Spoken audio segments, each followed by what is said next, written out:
Hi everyone. In this session we are going to talk about Uplink port option. Log in to EPON OLT.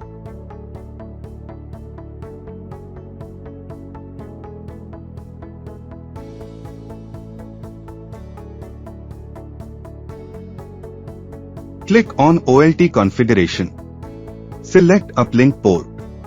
In this page we can see the optical transceiver informations and traffic statistics. In the first table we can see the optical transceiver informations. In the previous section we discussed that there are two types of GE port in OLT. One is GE SFP and another one is GE RJ45. We use SFP pair module in the GE SFP port of the OLT.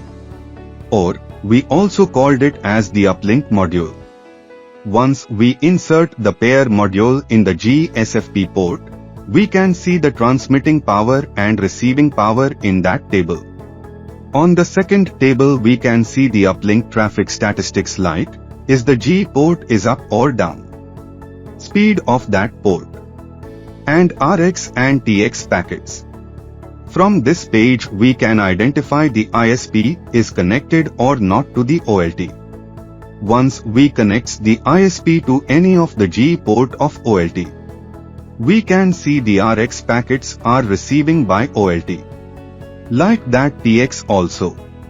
Once we click on the clear counter option below, it will clear all the packets and again it will receive. Next, click on the configuration option. Here in this table, some options are provided. Let's see what are they. First one is port ID. All the uplink ports are mentioned from G1 to G8. Second one is description. We can assign names to uplink ports. For example, if we connect a BSNL ISP to G5, we can provide a description like BSNL input. Third one is admin status. Here, we can enable or disable the uplink ports.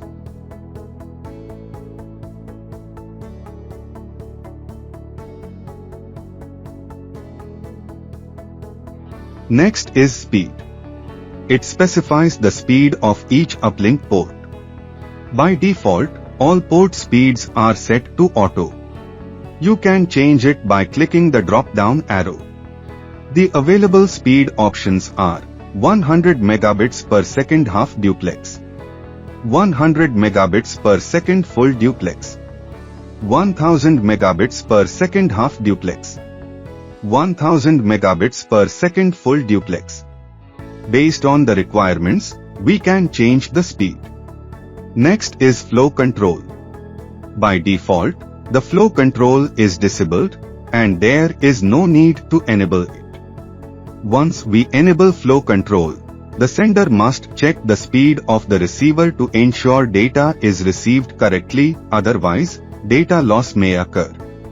Next one is isolate. This is for port protection. When we connect an ISP to the G5 port, we must isolate that port. However, if you are passing a VLAN through any GE port, you need to remove the isolation from that particular port. Last one is PVID, Port VLAN ID. If you want to untag a particular VLAN on a GE port of the OLT, you need to set PVID for that port. For example, suppose you are creating VLAN 500 and it is an untagged VLAN. In the uplink port configuration, set the PVID as 500 for the specific uplink port receiving that ISP.